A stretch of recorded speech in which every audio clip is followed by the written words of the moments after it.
नमस्कार. कशा आहात सर्वजण? मजेत ना? मी परत घेऊन आली आहे वाचाल तर वाचाल ह्या माझ्या सिरीजमध्ये. आणि आजचा दिवस आहे 15वा. आणि आपण ठरल्याप्रमाणे 28 दिवस आपल्याला ही क्रिया करायची होती. 28 दिवसपर्यंत आपल्या जीवनामध्ये आपल्याला जादू करायचं होतं.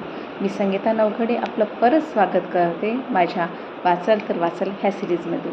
आणि हो मैत्रिणींनो, 28 दिवस, फक्त 28 दिवस ही जादू करायची होती. नंतर आपल्याला ती जादू आपल्या जीवनात आत्मसात होते आणि ती आत्मसात झाल्यानंतर आपलं जीवनच जादूमय बनून जाते. त्याकरता आपण फक्त आणि फक्त काय करायला पाहिजे? कृतज्ञ असायला पाहिजे. प्रत्येक गोष्टीसाठी कृतज्ञ असायला पाहिजे. कृतज्ञतेची जादू तुमच्या जीवनामध्ये, तुमच्या परिवारामध्ये, तुमच्या नातेसंबंधामध्ये कसा बदल होऊन आणतो हे ह्या पुस्तकात दिलं आहे. रोंडाबनचं पुस्तक जादू. यस, तर चला वाचूया रोंडाबनचं पुस्तक. आजचा दिवस 15वा. जादूने सुधारा तुमचे नातेसंबंध. जर तुमचे नातेसंबंधामध्ये तापदायक किंवा बिघडलेले असतील, तुमचा हृदयभंग होऊन तुम्ही दुःख झाला असाल, दुसऱ्या व्यक्तीबद्दल तुमच्या मनात राग असेल किंवा कोणत्याही गोष्टीबद्दल तिला तुम्ही दोषी ठरवत असाल, तर कृतज्ञतेने तुम्ही त्यामध्ये बदल घडवून आणू शकता. होय, सपोज तुमची मैत्रीण आहे आणि तुमच्या नातेसंबंधामध्ये दुरावा आला असेल, तर तुम्हाला काय करायचं आहे की त्यांनी तुमच्या जीवनामध्ये काय केलं आहे त्याची जाणीव करायची. कृतज्ञतेने भरून टाकायचं आहे की नाही, ह्या व्यक्तीने माझ्या जीवनामध्ये माझं जीवन बदलवलं. आता जरी संबंध खराब असेल तरी तुम्ही म्हणायचं आहे, मी कृतज्ञ आहे त्या व्यक्तीचा, माझ्या आईचा, माझ्या वडिलांचा, पतीचा, पत्नीचा, कुणाचा पण. कारण की प्रत्येक व्यक्तीमध्ये कुठे ना कुठे, कधी ना कधी नात्यामध्ये दुरावा येतो आणि हा दुरावा आल्यानंतर आपण त्याच्यामध्ये अजून दुरी निर्माण करत असतो. पण जेव्हा आपण कृतज्ञतेने भरतो तेव्हा तुमच्या लाईफमध्ये अगदी सहजतेने बदल होऊन येतो. आणि हा बदल तुम्हाला तुमच्या लाईफमध्ये घडवायचा आहे. मी माझ्या लाईफमध्ये घडवला, आता तुम्हाला घडवायचं आहे. येस. आणि इथे सांगितलेलं आहे, आपले नातेसंबंध जेव्हा बिघडतात किंवा नात्यामध्ये कोणीतरी आव्हानात्मक परिस्थिती निर्माण होते, तेव्हा बहुतेक सर्व घटकामध्ये आपण दुसऱ्याच व्यक्तीला दोषी ठरवतो. त्याऐवजी आपण ज्या समस्या आल्या आहे त्या समस्याला आपण हाताळण्याचा प्रयत्न करत नाही किंवा आपण त्या समस्येसाठी आपण दोघंजण बसत नाही आणि विचारसुद्धा करत नाही. आपण सरासर आरोप करतो की त्या व्यक्तीमुळे असं झालं, त्या व्यक्तीमुळे तसं झालं, अमुक व्यक्तीने माझ्या जीवनात हे काम केलं, तमुक व्यक्तीने ते काम केलं, म्हणून माझ्या जीवनामध्ये खूप नातेसंबंध कमी येतात. पण जेव्हा तुम्ही त्या व्यक्तीला कृतज्ञता म्हणता, त्या व्यक्तीला मनोमन किंवा जाऊन तुम्ही बोलता की नाही, तुझ्या असण्याने माझ्या लाईफमध्ये काय फरक पडला, हे जेव्हा त्या व्यक्तीला तुम्ही म्हणता, तेव्हा ती कृतज्ञतेची जादू वाढत जाते आणि नातेसंबंधामध्ये एक प्रेम, एक ओलावा, एक जिव्हाळा तयार होतो. आणि हा जिव्हाळा आपल्याला सतत कायम आपल्या स्वरूपात जीवनामध्ये असतो. आणि हे जीवन जगत असताना आपल्याला जादूचा आधार घ्यावा लागतो. आणि जादूचा आधार कोणता? तर रोंडाबनचं पुस्तक. होय. परत इथे दिले आहे, उदाहरण दिलं आहे की तुमचा जोडीदार असेल आणि तुमच्या सोडून गेला असेल, पण आता तुमच्याने त्याचे नातेसंबंध चांगले नाहीत. तुमच्या मुलाकडे पहा. तुमचा आधी जोडीदार नसला, जिवंत नसला, तरी तुम्ही त्या व्यक्तीने तुम्हाला काय दिलं आहे, किंवा त्या व्यक्तीने तुम्हाला सोडून गेले तरी त्या व्यक्तीने तुमच्या लाईफमध्ये काही ना काही सकारात्मक असं विचार घडवलं होतं आणि त्या विचारानेच तुम्ही प्रेरित होऊन पुढे त्यांच्यासोबत जीवन घालवलं.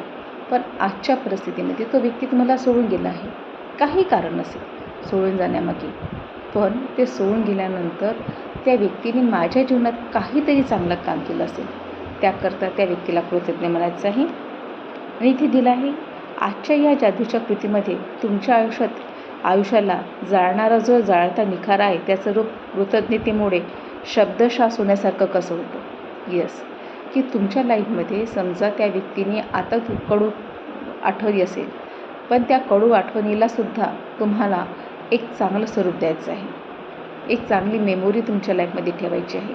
त्या व्यक्तीने मला काहीतरी दिलं आहे ह्यासाठी कृतज्ञ राहायचं आहे. इथे असं दिलं आहे, एका जागी शांत बसा. ज्या व्यक्तीची तुम्ही निवड केली आहे तिच्याबद्दल कृतज्ञता का वाटते, त्या 10 कारणाची एक यादी तयार करा. जरा मागे वळून बघा, त्या नात्याचा इतिहास बघा. त्या व्यक्तीच्या कोणत्या गोष्टीमुळे तुम्हाला महत्त्वाचे वाटतात किंवा त्या नात्यामधून तुम्हाला महत्त्वाचं काय मिळालं, याची यादी तयार करा. ही यादी करताना सर्वात सोपा मार्ग म्हणजे हे संबंध ज्यावेळी बिघडले किंवा संपले नव्हते त्या काळात जा आणि हे नातेसंबंध जर चांगले नसले तर आणखी नीट विचार करा आणि त्या व्यक्तीमधील गुण आठवण्याचा प्रयत्न करा. कारण तिच्यातल्या काही गुण असणारच. कोण बरोबर आहे, कोण चूक आहे हे ठरवण्याची ही जादूची कृती नाही. तिने जे केलं आणि काही तुमच्या बाबतीतही काय घडलं त्याचा इथे संबंध नाही. पण आता तुम्हाला त्या व्यक्तीला कृतज्ञ म्हणायचं आहे. कृतज्ञ त्या व्यक्तीला, कारण आपल्या जीवनामध्ये आपल्याला पुढे जायचं आहे आणि आपल्या जीवनामध्ये पुढे जात असताना आपल्याला सकारात्मकतेची जादू तयार करायची आहे. तो व्यक्ती कोणी असू शकतो, मित्र, मैत्रीण, पती, पत्नी, आई, वडील, शेजारी, कोणी पण असू शकतो, एक शिक्षक, विद्यार्थी, कोणी पण. पण जेव्हा तुम्ही त्यांच्यातल्या चांगल्या गुणांना कृतज्ञ म्हणता ना, तेव्हा तुमच्या लाईफमध्ये बदल घडत असते.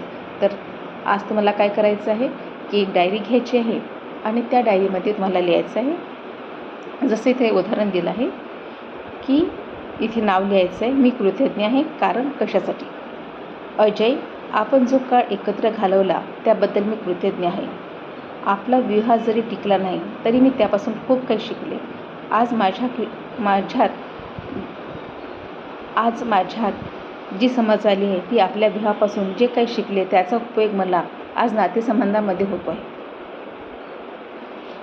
इथे असं उदाहरण दिलं आहे. पण मी एक उदाहरण सांगते. एक मैत्रीण, ज्या मैत्रिणींनी आपण खूप एन्जॉय केलं आणि आता ती मैत्रीण काही कारणास्तव तुमच्यापासून लांब गेली असेल. तिचे ती स्माईल, तिने तुमच्या जीवनामध्ये काय काय चांगल्या गोष्टी केल्या आणि आता तुम्हाला तिची आठवण येत आहे की नाही, ह्याच मेमोरीजमुळे मी खूप सुखावले आहे. पण आपला इगो कुठेतरी आड येतो आणि आपण तिला माफ करत नाही. माफ करा मैत्रिणींनो, माफीमध्येच जीवन आहे. जेव्हा आपण एका व्यक्तीला माफी करतो ना, तेव्हा आपण आपल्याला स्वतःला माफ करतो आणि नवीन पाऊल उचलत असतो. जीवनाप्रती, स्वतःप्रती कृतज्ञ राहा आणि जीवनाप्रती कृतज्ञ राहा. आणि रोनबांचं जे पुस्तक आहे त्या पुस्तकाला कृतज्ञ म्हणा, कारण की याच्यामुळेच आपल्या लाईफमध्ये भरपूर काही बदल होऊन येत असतो. तर तयार राहा उद्याच्या सेशनसाठी आणि तुम्ही माझे व्हिडिओ बघता त्याकरता मी मनपूर्वक आपले आभारी आहे. मी आपले खूप खूप कृतज्ञ आहे. Thank you so much. असेच माझे व्हिडिओ बघा त्याकरता थँक्यू.